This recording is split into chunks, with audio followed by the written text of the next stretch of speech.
ouais pour la prochaine étape? Est-ce qu'il y a quelqu'un qui se sent dans une transition avant qu'il se passe quelque chose de plus, dans une genre d'étape où est-ce qu'il y a besoin d'une onction spéciale en ce moment? Amen? Yes, je ne suis pas la seule. Amen. Depuis les dernières semaines, on a vu comment est-ce que le Seigneur est en train actuellement de faire un travail de transformation dans nos cœurs, de renouvellement de nos pensées. Le Seigneur est en train de faire un travail de remplacement. Je ne sais pas si vous avez remarqué, mais à travers les derniers enseignements où est-ce qu'on a plus discuté des blessures au niveau de l'âme, on a vu comment est-ce que Dieu désire amener la guérison. Comment est-ce que Dieu désire venir au centre de notre vie, puis faire ce travail de remplacement. Prendre qu'est-ce qui est douloureux, prendre qu'est-ce qui était brisé et le changer par quelque chose de nouveau, hein, par quelque chose de neuf. Puis, je crois que c'est vraiment ce mouvement de réveil qu'il suscite dans notre Église. À mesure que nous entrons dans une intimité plus profonde avec Dieu, où est-ce qu'on dit « Seigneur, viens me rencontrer dans les endroits les plus cachés de mon être. Seigneur, viens me montrer qu'est-ce que tu désires faire. » Et là, le Seigneur te le montre. Et là, le Seigneur active la transformation, active la guérison, active la délivrance. Et là, je suis certaine qu'il y en a qui peuvent déjà voir des changements. Est-ce qu'il y en a qui voient des changements ce matin? Amen, amen, amen. Gloire à Jésus. Puis, on sait que ça peut être inconfortable. Hein? Vous avez sûrement vécu ça, même à travers les enseignements, des fois qui étaient assez comme profonds, puis assez comme directs. Des fois, on peut sentir l'inconfort dans l'esprit. Mais je crois que parfois, c'est nécessaire justement qu'on rentre dans ces moments où est-ce qu'on est inconfortable pour donner la place à Jésus, pour dire « Jésus, viens prendre la place, viens prendre qu'est-ce qui est douloureux, puis viens faire qu'est-ce que tu dois faire. » Amen. Amen. Puis moi, personnellement, je peux vous dire que depuis les 2 derniers mois, c'est comme... J'ai été dans des temps où est-ce que j'ai subi une sorte d'adversité. C'était comme une attaque dans mon corps, puis c'était pas toujours évident à gérer. Puis, bon, mis à part comme les conclusions naturelles qu'on pourrait essayer de tirer là, avec Dr Google, qui est vraiment pas une bonne référence. Hein? C'est comme sur Google, c'est toutes les choses pires, mais c'est ça, je savais que d'abord et avant tout, c'était spirituel, qu'est-ce que je vivais, puis j'avais reçu de la prière pour ça, puis j'avais expérimenté une sorte de délivrance dans le sens que c'était parti d'un coup sec, mais là, quelques temps après, c'est revenu, puis au-delà de cette difficulté-là, comme dans la chair, je sais que c'était un appel de la part de Dieu pour aller reposer sur lui davantage, pour rechercher davantage un revêtement frais du Saint-Esprit. Puis on voit, lorsqu'on lit les Écritures, il y a une histoire, entre autres, qu'on lit à un certain moment donné, où est-ce que les apôtres, justement, étaient confrontés à de l'adversité, ils avaient vécu le baptême du Saint-Esprit, ils étaient remplis du Saint-Esprit, revêtus de la puissance d'en haut, ils faisaient des miracles au nom du Seigneur. Mais à un moment donné, eh bien, les autorités du peuple se sont opposées à eux et ils ont essayé d'arrêter qu'est-ce qu'ils étaient en train de faire par rapport au témoignage, par rapport aux miracles qu'ils faisaient dans le nom de Jésus.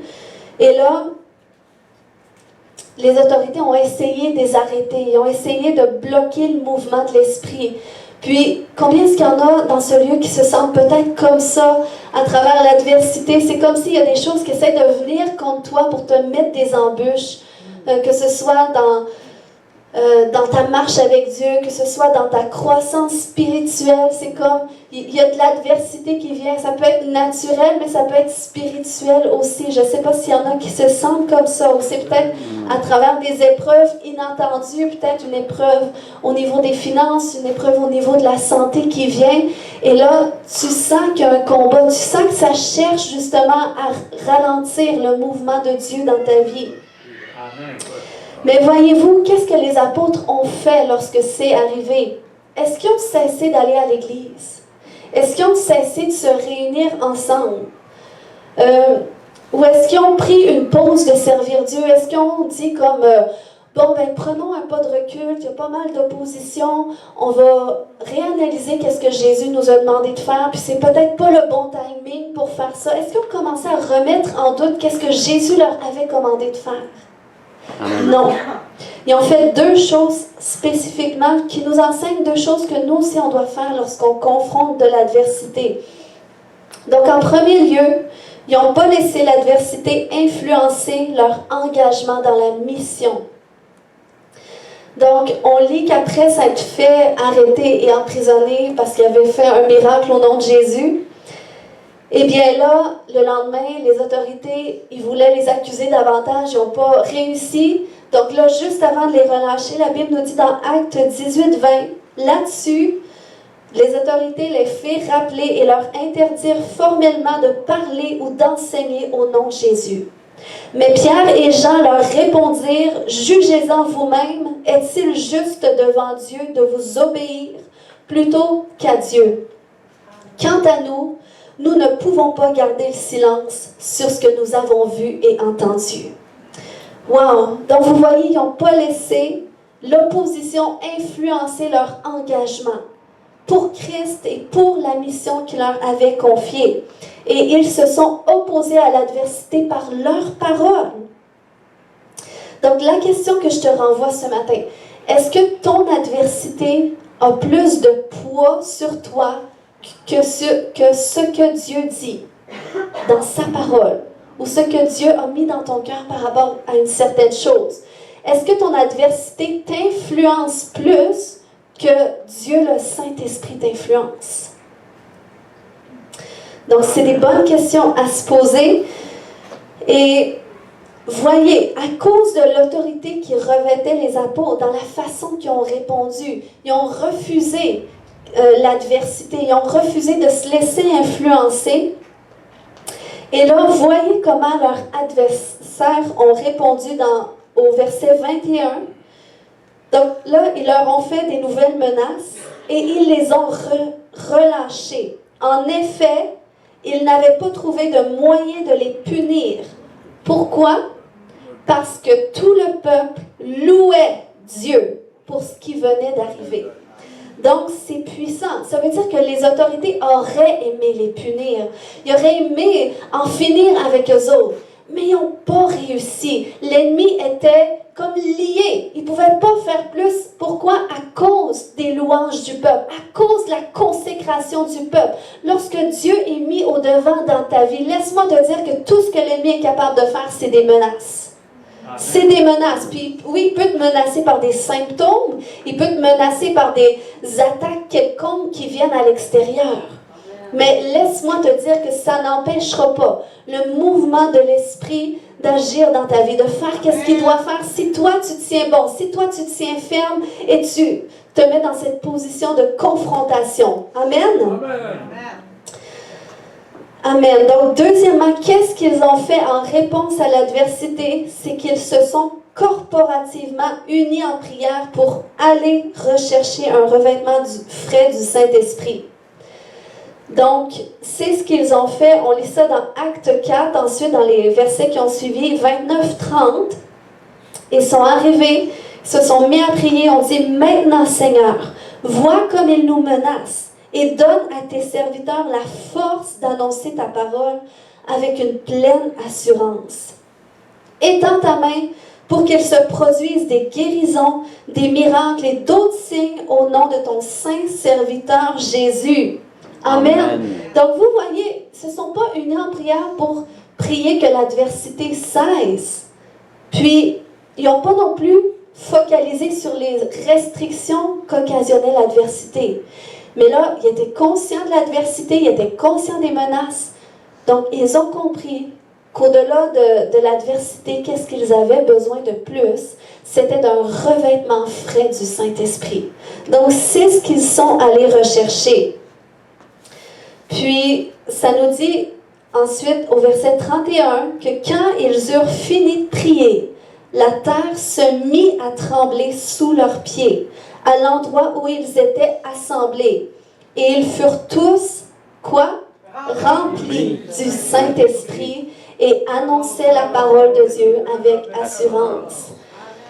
Donc, je ne sais pas s'il y a des gens dans ce lieu ce matin qui sont prêts à attendre, à dire, eh bien, moi, je ne quitterai pas ce lieu avant que le sol en dessous de moi tremble et que je sois pleinement rempli du Saint-Esprit, pleinement rempli d'une nouvelle capacité. Amen. Et lorsqu'on lit le mot rempli du Saint-Esprit, c'est le même mot qui a été utilisé lorsqu'ils ont été remplis du Saint-Esprit à la Pentecôte. Donc, vous voyez, c'était rempli à nouveau, rempli d'une nouvelle façon. Donc, on peut être rempli du Saint-Esprit, on peut rechercher à être rempli quotidiennement.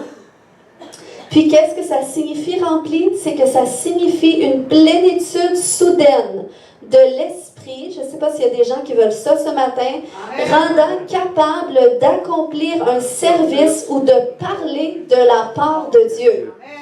Amen. Je sens qu'il y en a que c'était leur prière, qui disaient à Dieu, mais Seigneur, rends-moi capable de faire ta volonté et de parler de ta part. Donc, ce matin, tu as la réponse, tu as besoin du Saint-Esprit. Amen. Donc, c'est ce que le Saint-Esprit fait. Il te rend capable d'accomplir un service en dépit de l'adversité, en dépit des confrontations, des épreuves, des limitations. Le Saint-Esprit te donne la capacité d'accomplir qu'est-ce qui te surpasse. Et je ne sais pas qu'est-ce qui te surpasse ce matin. Je ne sais pas si ce matin tu es dans ce lieu. Tu as peut-être besoin d'une assurance renouvelée. Peut-être que tu as besoin d'un zèle renouvelé. Peut-être que tu as besoin d'une conviction renouvelée. Peut-être que tu as besoin d'une paix renouvelée. Eh bien, laisse-moi te dire que le Saint-Esprit est dans ce lieu pour faire ce dont tu désires en accord avec ce dont tu as besoin, parce que Dieu voit tes besoins. Amen. Amen. Amen. Et malgré qu'on a tous, vous savez, malgré qu'on a tous des besoins différents, une chose que je crois corporativement, c'est que nous sommes tous dans un temps de préparation avant la prochaine étape. C'est pour ça que c'est mon titre, au moins pour la prochaine étape. Puis j'aimerais te dire que même si tu es peut-être dans cette transition, il y a une onction disponible. Puis, qu'est-ce qui vient appuyer cette pensée-là? C'est un songe que j'ai fait en début d'année. En fait, dans ce rêve-là, je suis arrivée, puis c'était un dimanche, un service d'église, puis on avait un autre bâtiment, le bâtiment était beaucoup plus grand. Puis là, c'est ça, tout d'un coup, la porte ouvre et là, il vient plein de gens. Puis là, c'est comme si j'entendais le Seigneur qui disait, c'est la réponse à vos prières, parce que lorsqu'on prie, parfois, on commence à appeler prophétiquement des gens, Claude, Gilberte, amène-les, tout ça. Puis là, je ressentais que c'était grâce à ça, le Seigneur répondait aux prières, et là, les gens arrivaient. Puis là, tout d'un coup, je me suis rendu compte qu'on n'était pas préparé pour ça. Que là, c'est comme il manquait des chaises, et là, j'étais un petit peu comme vite, il faut. Puis là, je courais après mon mari pour dire, il faut que tu m'aides, il faut qu'on place la salle, parce que là, le service va commencer, il y a trop de gens, tout ça. Puis, qu'est-ce qui est spécial, c'est que dans mon rêve, c'est comme le service n'avait pas encore commencé avant que je termine le rêve, mais c'est comme si on n'était pas prêt encore parce qu'on était dans un temps de préparation. C'était comme une préparation avant service. Mais qu'est-ce qui est intéressant dans mon rêve, un détail qui a attiré mon attention, c'est que même si le service n'était pas commencé, c'était comme un avant-service, eh bien, il y avait des gens à travers les chaises qui étaient couchés par terre, tombés dans l'esprit. Et là, j'étais surprise, je disais, waouh, ils sont touchés par l'esprit, puis il ne se passe rien, on n'a même pas encore fait la louange, on n'a même pas fait la prédication, mais ils sont juste rentrés dans ce lieu. Puis c'est comme si le Seigneur, avec ce message, il montrait, même si on est dans une période de transition, même si on est en préparation, il y a quand même une onction qui est disponible. Et cette onction-là, elle est fraîche. Cette onction-là veut te disposer pour qu'est-ce qui s'en vient. Et même pour qu'est-ce qui se passe en ce moment. Parce que Dieu agit en ce moment. Même si on ne voit pas encore de résultats, même si on est en transition, le Seigneur agit quand même. Amen. Amen. Et ce matin, c'est pour ça que je l'ai appelé l'onction de la prochaine étape. Et je crois qu'il y a une prochaine étape à cette Église. Je crois qu'il y a une prochaine étape à votre service au sein de l'Église aussi, parce que moi, je crois que nous sommes appelés à être des centaines et des centaines dans notre Église au Lac-Saint-Jean. Mais vous savez, la majorité d'entre vous, vous allez probablement servir au sein de l'Église. Parce que l'Église, pour qu'elle puisse grandir, elle a besoin d'ouvriers. Amen. Amen. Et vous en faites partie. Et ça, c'est quelque chose que je crois par rapport à notre Église, mais je crois aussi qu'il y a une prochaine étape pour votre vie personnelle. Et que pour t'y rendre, tu as besoin d'une onction renouvelée. Tu as besoin d'un baptême frais de l'Esprit. Et pas juste un baptême de repentance ou un baptême de nouvelle naissance, mais un baptême de consécration. Amen. J'aime ce passage qui illustre 3 étapes importantes à notre croissance spirituelle, qui est dans Ésaïe 9:6, qui parle de Jésus, mais qui image aussi notre croissance spirituelle. Vous voyez, ça nous dit « Car un enfant nous est né, un fils nous est donné, et la domination reposera sur son épaule. On l'appellera admirable, conseiller, Dieu puissant, Père éternel, prince de paix. » Donc là-dedans, on voit 3 étapes de la croissance spirituelle dans le sens que ça commence par un enfant qui est né. Lorsque tu viens au Seigneur, que tu acceptes Christ dans ta vie, que tu donnes ta vie à Jésus, eh bien, il y a une nouvelle naissance qui se fait. Tu deviens un bébé spirituel. Et ensuite, là, tu passes par les eaux du baptême pour exprimer publiquement ton engagement envers Dieu. Et là, c'est là que tu deviens un fils. Parce que là, c'est comme l'Esprit de Dieu vient en toi selon une nouvelle mesure pour te révéler que maintenant tu es né de lui, que tu es né de Dieu, et là tu deviens un fils, une fille de Dieu. Donc ça, c'est une nouvelle étape à la croissance qui t'amène justement à la maturation à travers le revêtement du Saint-Esprit et qui fait de toi quelqu'un qui vient qu'à dominer, qui vient qu'à être appelé admirable, qui vient qu'à être un conseiller, quelqu'un à l'image du Dieu puissant, du Père éternel, du Prince de la paix. Donc ça, c'est les étapes dans lesquelles le Seigneur nous conduit. Et le revêtement du Saint-Esprit nous revêt de cette autorité qui nous fait dominer. Donc vous voyez, dernièrement, je parlais de contrôle, qu'en tant qu'être humain, parfois, on est déstabilisé lorsqu'on sent qu'on perd le contrôle. Mais ça, c'est 2 choses qu'on peut mélanger. Parce que le Seigneur, il veut qu'on domine, en effet. Il veut qu'on se sente justement au-dessus des circonstances, qu'on ne se sente pas déstabilisé, tout ça. Mais ce n'est pas à travers le contrôle qu'on va parvenir à le faire, mais c'est à travers l'autorité. Et cette autorité, on la reçoit à travers le Saint-Esprit. Lorsqu'on grandit spirituellement dans la connaissance de Dieu, puis, Amen. Et le Saint-Esprit vient, lorsqu'il te révèle, le Saint-Esprit vient et c'est comme ça qu'il te donne des stratégies, à savoir comment confronter l'adversité, comment faire dans telle situation, comment aller à un autre niveau. Donc, c'est ce qui s'est produit.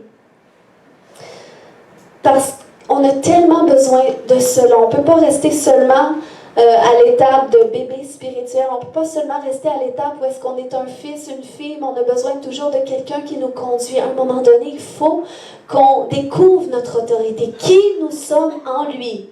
Amen, parce qu'il nous fait ses égales. Amen. On sait que c'est lui qui règne au-dessus de nous, que c'est en son nom que nous agissons. Mais il nous fait son égal. Nous sommes co-héritiers avec lui. Puis, qu'est-ce qui est merveilleux lorsque tu marches avec le Saint-Esprit, c'est comme tu as cette révélation que tu portes en toi, qu'est-ce que le monde a besoin. Comme Pierre et Jean, tout de suite après avoir été baptisés du Saint-Esprit dans la chambre haute, eh bien, ils se sont dirigés vers le temple et là, il y avait un boiteux qui mendiait, il demandait de l'argent. Et là, Pierre et Jean leur a dit, eh bien, je n'ai ni argent, ni or, mais ce que j'ai. Ils ont compris qu'ils avaient la solution pour cet homme. Et c'est ce qui se produit lorsque tu as le Saint-Esprit, lorsque tu recherches à être rempli de lui, à être revêtu de lui. Tu comprends qu'en toi, tu as la solution que les autres ont besoin autour de toi. Amen. Amen. Puis, ils avaient cette révélation profonde qu'ils avaient en eux la réponse. Donc, c'est pour ça que même après l'adversité, ils ne voulaient pas se taire. Parce qu'ils se rappelaient que ça faisait partie de leur mission. Jésus avait dit, vous recevrez une puissance, le Saint-Esprit survenant sur vous, et vous serez mes témoins. Donc, ils comprenaient que c'était leur mission de base d'être des témoins de qu'est-ce qu'ils ont vu et qu'est-ce qu'ils ont entendu. Donc, si tu te demandes, eh bien, je ne sais pas c'est quoi ma mission avec Dieu, j'aimerais te dire que ta mission de base, c'est d'être un témoin. Parce que toi, tu as une expérience avec Jésus qui est différente de la mienne. Donc, toi, le Jésus que tu vas amener va peut-être être d'une différente façon que la mienne, mais va toucher aussi différentes personnes que moi. Et ça, c'est ton appel. Et si tu n'es pas encore certain, si tu es peut-être incertain, eh bien, tu as juste besoin que le Saint-Esprit vienne te revêtir à nouveau. Amen. Amen. Parce que Dieu nous appelle à être des témoins de Christ, pas des témoins de Jéhovah, pas des témoins d'une puissance supérieure, pas des témoins d'un Dieu tel que tu le conçois, mais des témoins de Christ. Amen. Amen. Amen. Alléluia. Donc, 3 éléments ce matin qui nous disposent à vivre un revêtement frais de la puissance du Saint-Esprit. Donc, premièrement, c'est à travers le package que j'ai parlé tout à l'heure, la repentance qui conduit à la nouvelle naissance et à la révélation de notre identité en tant qu'enfant de Dieu. C'est le passage incontournable pour la croissance spirituelle. Donc, c'est des étapes qui doivent être fondées en nous. Pourquoi? Parce que ça va nous permettre de nous approcher avec assurance du trône de la grâce. Amen. Pour qu'il nous secourt lorsqu'on a besoin. Parce que des gens qui n'osent pas demander à Dieu, parce qu'ils pensent qu'il faut qu'ils atteignent une certaine capacité, mais non, je ne peux pas demander que le Saint-Esprit vienne me remplir, j'ai déjà été rempli, ou je ne suis pas assez spirituel. Non! Il faut que tu comprennes que c'est à travers ce revêtement-là du Saint-Esprit que le Seigneur te rend capable. Donc, c'est pour ça que tu n'as pas besoin d'attendre d'être capable pour recevoir le Saint-Esprit. Il faut juste que tu comprennes que tu y as droit. Amen. Amen. Puis, c'est intéressant, je ne l'ai pas à l'écran, mais c'est juste pour vous donner un exemple. Lorsqu'on lit le livre de Romains, par exemple, dans Romains 7, eh bien, l'apôtre Paul partageait comment ce qu'il réalisait qu'il y a vraiment un combat entre la chair et l'esprit. Il disait, écoute, je ne parviens pas à faire le bien que je veux faire et je fais le mal que je ne veux pas faire. Donc, il était conscient qu'il y avait vraiment une lutte. Mais lorsqu'on lit par la suite Romains 8, on voit que dans le fond, l'apôtre Paul, il y a comme une évolution où est-ce qu'il dit qu'il a trouvé la solution finalement pour ce combat-là. Et c'est à travers la dépendance de l'esprit. Lorsque tu marches avec le Saint-Esprit dans une dépendance à lui, eh bien, c'est là que tu trouves une force à parvenir à ne pas faire le mal que tu ne veux pas faire. Et c'est comme ça dans cette dimension que c'est comme ça dans cet endroit-là qui vient qu'il n'y a plus de condamnation pour toi parce que là, tu es en Jésus-Christ. Amen. Donc ça, c'est important. Si on veut justement vivre un revêtement frais, il faut comprendre que c'est lui qui nous donne la capacité, que c'est lui qui nous donne la grâce, puis il veut nous revêtir. Amen. Deuxièmement, j'aimerais te dire, investis-toi pleinement dans ce que Dieu te demande de faire. Donc, je sais ici que vous êtes tous des croyants nés de nouveau, que vous entendez la parole de Dieu à tous les dimanches, donc je ne pense pas qu'il y a des gens qui peuvent dire « Eh bien, moi, je ne sais pas qu'est-ce que Dieu me demande de faire. » Parce que moi, je crois qu'on le sait tous à l'intérieur de nous. Qu'est-ce que Dieu nous demande de faire en ce moment? Où est-ce que Dieu nous appelle à nous investir en ce moment? Que ce soit investir du temps, de l'énergie, investir, peut-être construire un projet, peut-être même au sein de l'Église. On a tous, à quelque part, où est-ce que le Seigneur nous demande quelque chose de faire. Puis, si tu ne sais vraiment pas qu'est-ce que Dieu te demande de faire, eh bien là, c'est peut-être parce qu'il y a quelque chose d'autre devant ta face à la place de Dieu qui t'empêche de reconnaître qu'est-ce qu'il veut faire. Mais sinon, je crois qu'aujourd'hui, on va pouvoir ressortir de celui avec une conviction et aussi une assurance de dire, OK, ben, c'est vrai que je ressens que le Seigneur veut que je fasse ça. Donc, je vais aller pleinement là-dedans, puis Seigneur, je vais te faire confiance, parce qu'on doit faire confiance que le Seigneur le sait davantage pour nous, qu'est-ce qui est bon pour nous, pour qu'est-ce qu'on doit faire en ce moment. On a tous des projets, je suis pas mal certaine que vous avez des projets pour votre vie aussi, sinon on va prier pour vous, parce que c'est bien de n'avoir. Mais des fois, c'est le temps où est-ce qu'on ne sait pas, est-ce que je dois m'investir là-dedans, ou est-ce que je dois m'investir là-dedans, mais lorsque tu marches dans cette dépendance de l'Esprit, lorsque tu cherches à être revêtu de lui, à marcher selon l'Esprit, eh bien le Seigneur fait de l'ordre dans ta vie. Il t'aide à fixer les priorités et il te donne une grâce particulière. Puis, on voit que lorsque Jésus a fait ça, par exemple, lorsqu'il est allé se faire baptiser dans le Jourdain, tu sais, on lit ça, puis bon, c'est correct, tu sais, mais vous savez, ça faisait pas de sens que Jésus se fasse baptiser. Il était le Fils de Dieu, il était pleinement oint du Saint-Esprit. Puis, même Jean, lorsqu'il a vu Jésus arriver, il a dit, écoute, c'est toi qui devrais me baptiser, c'est pas à moi de te baptiser. Mais Jésus savait que c'était convenable qu'il fasse ça. Pourquoi? Parce que Dieu lui avait demandé de le faire. Et là, qu'est-ce qui s'est passé dans Luc 3, 21, 22? Ça nous dit que tout le peuple se faisait baptiser. Jésus fut aussi baptisé. Et pendant qu'il priait, le ciel s'ouvrit et le Saint-Esprit descendit sur lui sous une forme corporelle, comme une colombe. Et une voix fit entendre du ciel ces paroles, « Tu es mon Fils bien-aimé, en toi j'ai mis toute mon affection. » Donc, on sait que, bon, oui, Jésus était pleinement rempli du Saint-Esprit, mais spécialement lorsqu'il est allé par les eaux du baptême, en obéissant à ce que Dieu lui demandait de faire à ce moment-là, eh bien, le Saint-Esprit est venu le revêtir pour la saison qui arrivait pour lui, parce qu'il allait entrer pleinement dans son ministère. Le Saint-Esprit est venu le revêtir pour la prochaine étape, parce qu'il faisait pleinement la volonté de Dieu à ce moment-là. Donc, vous voyez combien c'est important. Et en plus de ça, Dieu est venu confirmer publiquement son approbation.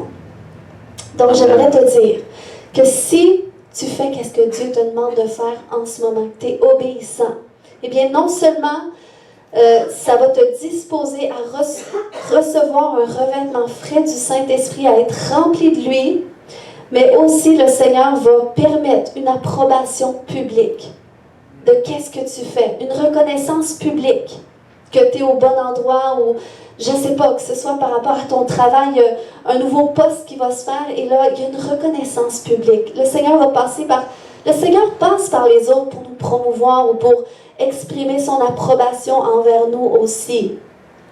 Amen. Donc, fais ce que Dieu te demande de faire en ce moment.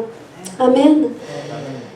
Ensuite, troisièmement, poursuis une consécration plus profonde. Et ça, je pense qu'on ne le dira jamais assez, puis je pense que je me lasserai jamais de le dire, parce que je me lasserai jamais de toujours me le rappeler aussi, que c'est vraiment qu'est-ce qu'il y a de plus important. Et j'ai partagé tout à l'heure un petit peu l'histoire de Corneille. Mais Corneille, vous savez, lorsqu'on lit son histoire, je ne l'ai pas avec moi, mais c'est dans Acte 10. Dans le fond, Corneille, c'est un homme qui était non-juif. Donc, il n'avait pas le profil pour normalement être baptisé du Saint-Esprit, parce que Jésus est venu pour amener le salut d'abord aux Juifs. Donc, c'est ça, il n'y avait pas comme le profil selon la conception peut-être des apôtres à ce moment-là, pour qu'ils soient baptisés dans le Saint-Esprit et tout ça. Mais Dieu voyait le cœur de Corneille. Dieu voyait combien ce qui était ouvert à la foi. Puis, il y a des gens, tu sais, même des fois, tu peux venir à l'église, puis c'est comme, tu ne te sens pas nécessairement comme dedans comme les autres, tu ne te sens pas autant comme connecté peut-être à Dieu que les autres. Mais il y a une ouverture dans ton cœur à la foi chrétienne. Il y a une ouverture aux valeurs chrétiennes de la parole de Dieu dans ton cœur. Puis, ça te pousse justement à vouloir peut-être commencer à mettre ta vie en accord avec Dieu. Puis c'est un processus qui se fait graduel. Puis c'est ce qui s'est passé avec Corneille, c'est qu'il était ouvert à la foi juive. Donc ça faisait qu'il voulait faire la volonté de Dieu pour sa vie. Il voulait avoir du succès dans qu'est-ce qu'il entreprenait parce que c'était un homme qui avait une certaine position. Puis c'était un homme qui priait, c'était un homme qui était généreux aussi, qui donnait des aumônes. Eh bien la Bible nous dit, comme j'ai lu tout à l'heure, que ses prières et ses aumônes sont montées comme d'un monument jusqu'au Seigneur. Et là, le Seigneur s'en est souvenu et il a répondu. Il a envoyé un homme vers Corneille parce qu'il savait que qu'est-ce que Corneille avait besoin pour la prochaine étape de sa vie, c'était d'être revêtu, rempli du Saint-Esprit. Donc, Pierre est allé parce que lui aussi a eu une vision, tout ça. Il y a des hommes de Corneille qui sont allés le chercher et qui lui ont dit... notre maître te cherche, tout ça. Donc là, Pierre est allé, il a juste commencé à témoigner, parler de Jésus, qu'est-ce qui s'était passé, tout ça. Et sans aucune imposition des mains, sans même que Corneille lui-même désire le Saint-Esprit parce qu'il ne savait pas c'était quoi à ce moment-là, eh bien, juste par l'ouverture de son cœur, le Saint-Esprit est descendu sur lui, toute sa maison, il a été baptisé du Saint-Esprit. Amen. Donc Dieu a déversé plus. Et j'aimerais te dire ce matin que Dieu voit ton cœur. Il voit qu'est-ce que tu fais pour lui, même si des fois l'ennemi veut nous porter à croire qu'on n'en fait pas assez ou qu'on n'est pas assez ceci ou cela ou qu'on n'est pas assez spirituel. Mais non, Dieu voit ton cœur. Il voit les investissements que tu fais, ne serait-ce que du temps que tu mets pour lui, du temps que tu mets à servir pour l'Église. Peut-être que tu es impliqué dans un département de l'Église. Le Seigneur le voit et ça lui plaît. Et le Seigneur veut déverser plus pour te rendre apte à accomplir des œuvres encore plus glorieuses. Amen. Amen. Donc, je ne sais pas si ce matin, il y en a qui croyaient peut-être... Samuel, tu peux venir, s'il te plaît. Qui croyaient qu'il y avait besoin que ce soit leurs épreuves qui se règlent. Peut-être qu'il y en a qui croyaient qu'il y avait besoin que ce soit les gens autour d'eux qui changent. Amen. Mais ce que j'aimerais te dire ce matin, c'est que ce que tu as de plus de besoin, c'est du Saint-Esprit. C'est d'être pleinement rempli et revêtu de lui. Et laisse-moi te dire qu'après ça, il y a un ménage qui se fait. Après ça, les choses viennent qu'à se faire tout seul. Moi, je sais, lorsque je suis venue au Seigneur, je n'avais pas expérimenté comme le baptême du Saint-Esprit instantanément, dans le sens que je n'ai pas parlé en langue tout de suite, parce que dans mon cas, j'ai dû l'expérimenter après, quasiment 1 an après ma conversion, où est-ce que j'ai dû, par la foi, juste croire que j'avais reçu parce qu'on a prié pour moi, on m'a imposé les mains et j'ai dû, comme par la foi, laisser sortir des sons de ma bouche jusqu'à temps que vraiment, je vous dis, il y a un langage céleste qui a pris forme. Mais je crois quand même que j'étais remplie, je sais que j'ai été née nouveau. Lorsque j'ai accepté le Seigneur, parce que ma vie n'était plus pareille du jour au lendemain, puis c'est vraiment le Saint-Esprit. J'étais toute seule. Fait qu'il n'y a personne qui me dit « Tu t'habilles pas de façon adéquate ». Il y a personne. J'avais une coupe de piercings d'en face aussi. Il n'y a personne qui me dit « Enlève tes piercings ». Il n'y a personne qui me dit tu devrais plus fumer. Il n'y a personne qui me dit tu devrais plus faire telle chose, tu devrais plus aller dans les bars. J'aimais ça quand je suis venue au Seigneur. Il n'y a personne qui me dit que je ne devrais pas faire ça.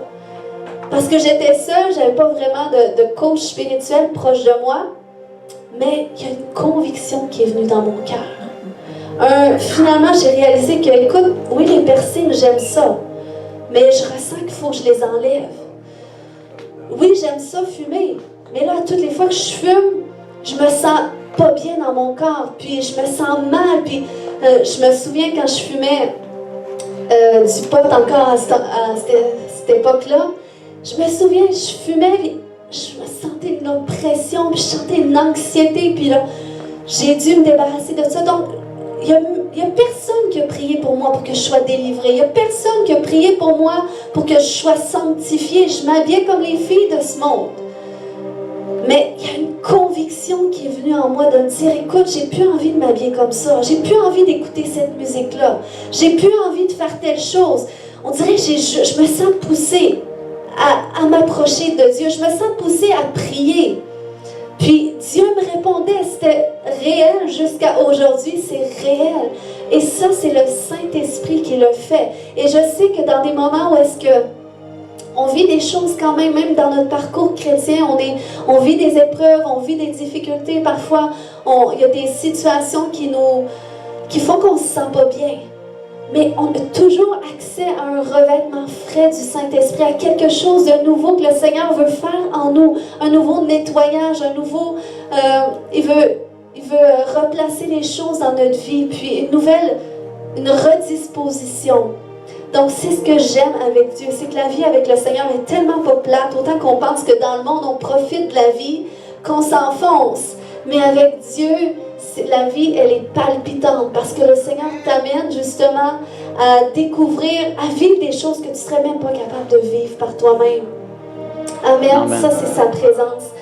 Donc, ce matin, je ne sais pas dans quelle étape où est-ce que tu te trouves. Je ne sais pas, peut-être que tu es un futur évangéliste, peut-être que tu es un futur, peut-être que tu vas faire partie futurement de l'équipe de louange.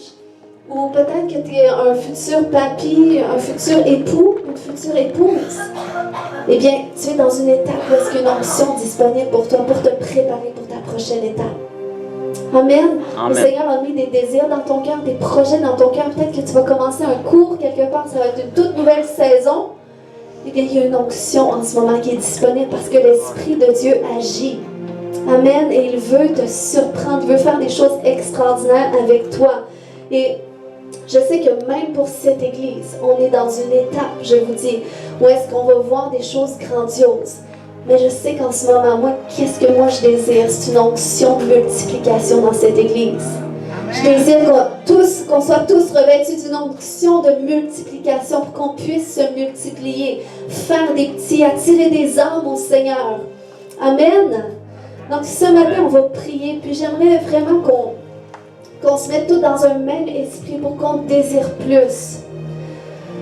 Amen, parce que le Seigneur veut faire plus.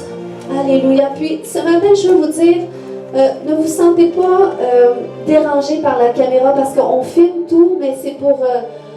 qu'est-ce que je mets en ligne, c'est plus les prédications. Mais s'il y en a aussi qui veulent vraiment pas, comme des fois on prend des photos, si vous ne voulez pas être affiché du tout sur les réseaux sociaux, dites-le nous, il n'y a aucun problème avec ça. On préfère que vous nous le dites que vous quittiez l'Église. Donc dites-le nous.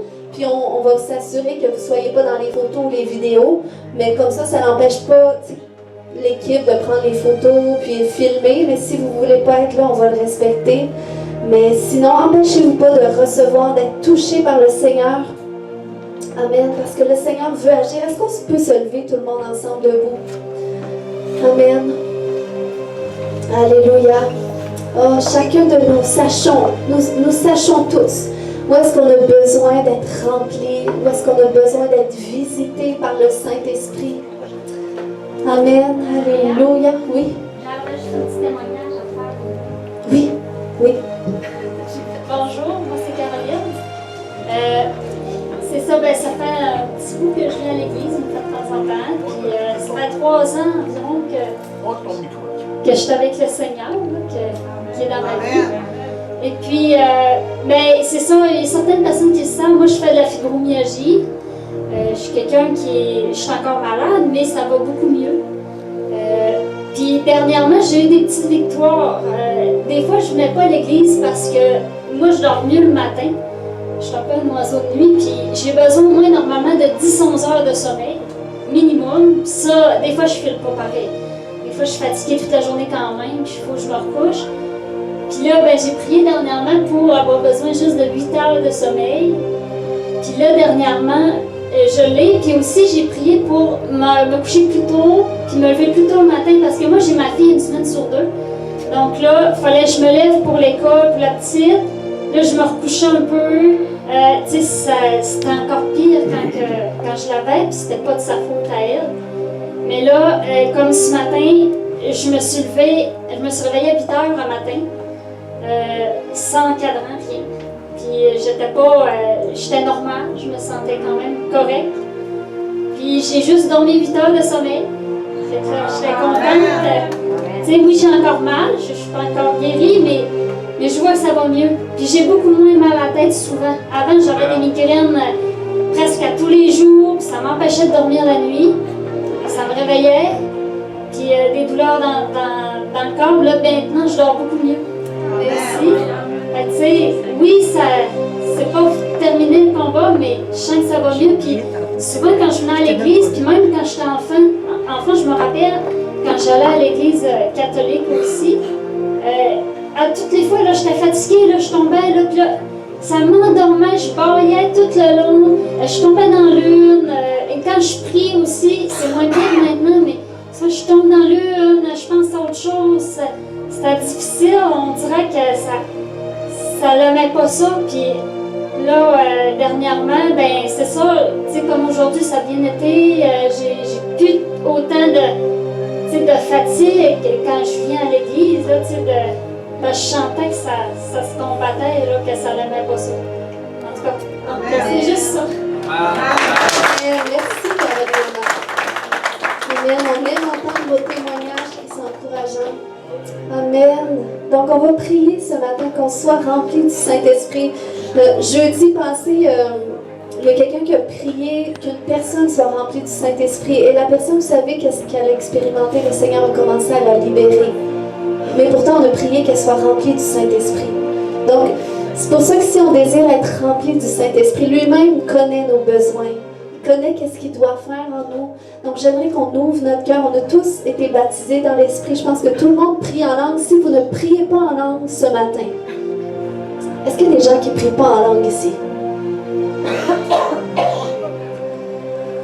Amen. Donc, pendant que tout le monde va prier, j'aimerais que vous aussi vous ouvriez la bouche et que peut-être que ça va être comme moi, peut-être que vous allez y aller par la foi, peut-être comme mon frère, que ça va vous pogner tout de suite comme ça sans que vous le réalisiez. Mais le Saint-Esprit va venir, va descendre sur vous. Donc on va prier ce matin. J'aimerais qu'on prie en langue. Amen. Qu'on prie en langue de feu. Amen. Les langues de feu sont ici. On a été baptisés du Saint-Esprit. Mais ce matin, on va vivre un revêtement frais du Saint-Esprit pour la prochaine étape. Amen.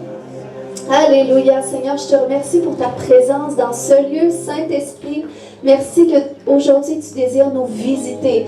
Tu désires nous remplir. Tu désires nous revêtir d'une onction fraîche et nouvelle qui va nous rendre capables d'être à ton service, qui va nous rendre capables, Seigneur Dieu, de se détacher, Père, de qu'est-ce qui nous nuit, Seigneur Dieu, qu'est-ce qui nous empêche à aller de l'avant, Seigneur Dieu. Je crois, Père, que cette onction qui va tomber sur nous, Seigneur Dieu, ce matin, va briser tous les jours dans le nom de Jésus, va briser toute forme de tourment, toute forme de limitation, toute forme de restriction, et il y a une assurance qui va venir ce matin par ton Saint-Esprit, Seigneur Dieu. Alléluia. Aujourd'hui, Père, on s'aligne. Est-ce que quelqu'un s'aligne avec l'action du Saint-Esprit aujourd'hui qui désire être fraîchement revêtu? Oui.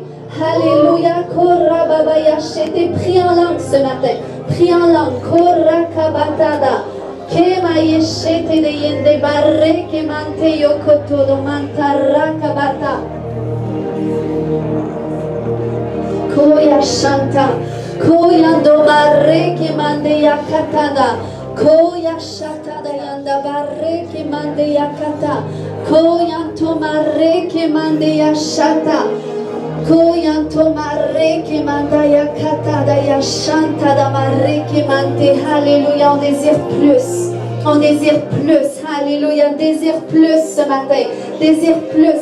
Alléluia, le feu du Saint-Esprit. Ce matin, si tu as besoin d'être baptisé de feu, il y a un feu qui va venir ce matin. Un feu du Saint-Esprit. Alléluia, fraîchement revêtu, fraîchement baptisé. Korababaya shete. Koyantomare kemata. Remplis le Saint-Esprit. Oh Saint-Esprit, aujourd'hui, on sait que c'est toi la réponse. On sait que c'est toi qui as le pouvoir de guérir, Seigneur Dieu. Oh, viens Saint-Esprit, descends et guéris. Guéris, alléluia, revêtis. Alléluia, korababaya shete. Continuez de prier. Priez en langue ce matin. Korababaya shete. Koyantomare kemandaya shakata. Remplis, Seigneur, plus de toi. Plus de toi, Seigneur Dieu, plus de toi. Korababaya shete. Koyantamare kemantaya shanta. Koyanta, c'est comme si je ressens que le Seigneur fait un remplacement. C'est comme si lui te remplit, mais il prend quelque chose d'autre. Il y a quelque chose qui enlève présentement.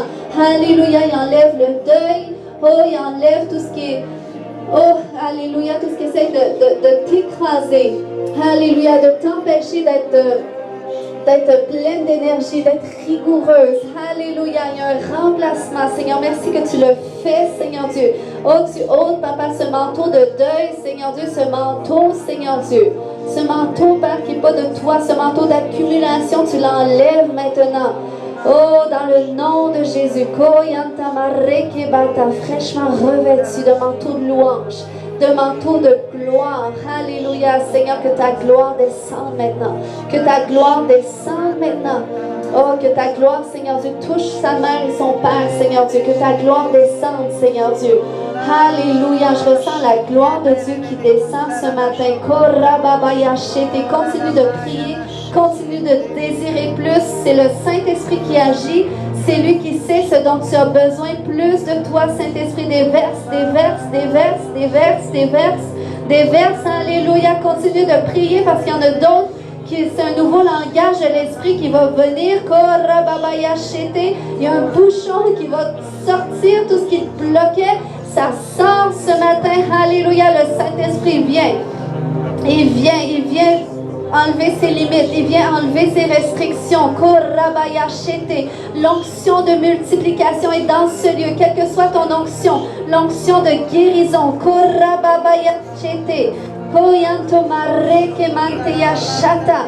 Alléluia, remplis, Seigneur Dieu, remplis, Seigneur Dieu, remplis mon frère. Alléluia. C'est comme quand je priais, quand je préparais mon message, t'es venu à mon esprit, puis j'ai vu, c'est comme si j'entendais le Seigneur qui disait, t'es tout qu'un leader, il est vraiment un grand leader en toi, puis le Seigneur t'a mis, c'est un don que le Seigneur t'a donné de reconnaître le potentiel dans la vie des gens.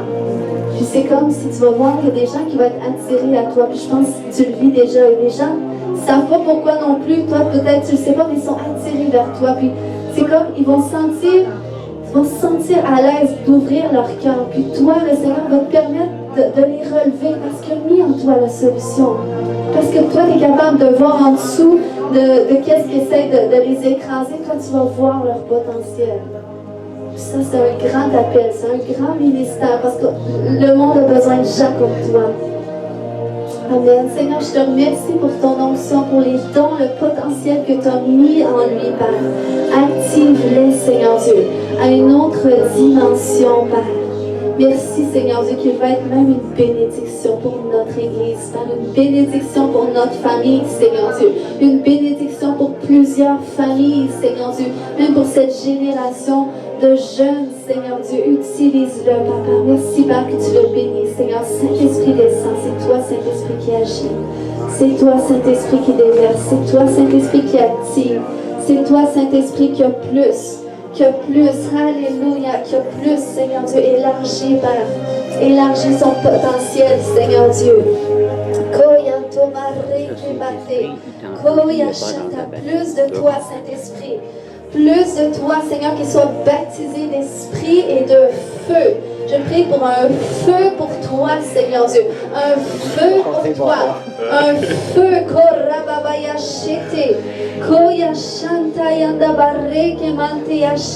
Remplis-le, Seigneur Dieu. Remplis-le. Alléluia. C'est une parole pour quelqu'un. Amen, Seigneur Dieu. Merci pour ce baptême frais de l'esprit, Seigneur Dieu. Oh, Papa, pour cette onction, Seigneur, pour la prochaine étape, Seigneur. Oui, Seigneur Dieu. Je sens qu'il y a beaucoup de prochaines étapes pour toi dans ta vie, que tu es vraiment dans un tournant où est-ce qu'il va se passer plein de choses. Mais je prie pour une onction, Seigneur Dieu. Et merci pour l'onction d'évangélisation, Seigneur Dieu. Tu lui donnes, Père, d'annoncer ta parole avec une pleine assurance, Seigneur Dieu, afin qu'en ton nom, il y ait beaucoup de miracles, Seigneur Dieu. Des âmes qui viennent à toi, des âmes qui se repentissent, Seigneur Dieu.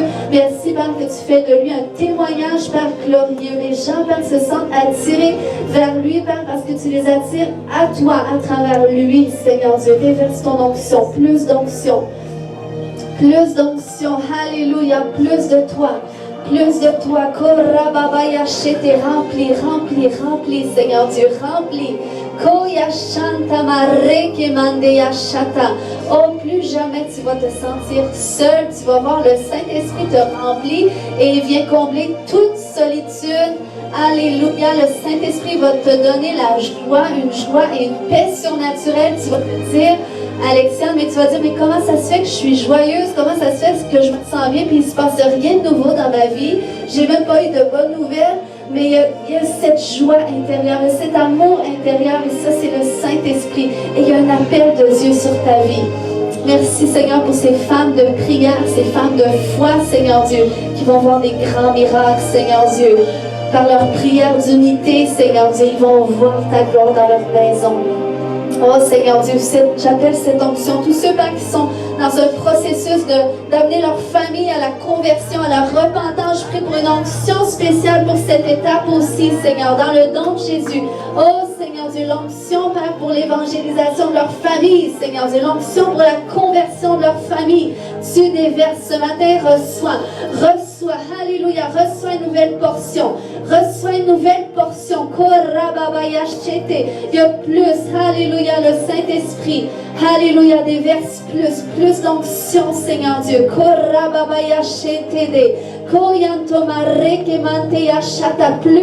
Plus, dis plus de toi, Seigneur. Je veux plus. Alléluia, remplis-moi, remplis. Alléluia, ce matin, si tu veux vivre cette nouvelle dimension avec Dieu, on va refaire ce chant qu'on a fait ce matin.